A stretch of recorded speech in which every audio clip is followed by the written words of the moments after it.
kami matay. Walhati sa Ama, sa Anak, at Espiritu Santo. Para sa una, ngayon, magpakailanman ang pagmasdalan ng gayon. Panginoon ko at Diyos ko, iligtas nawa kami ng iyong awa. Ilalim kami ng iyong awa ay pag-ibig sa lahat ng masama.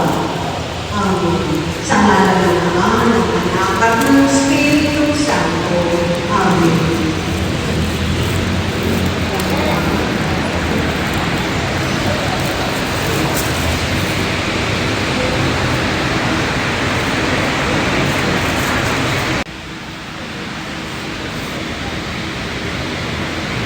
Magandang umaga po sa ating lahat.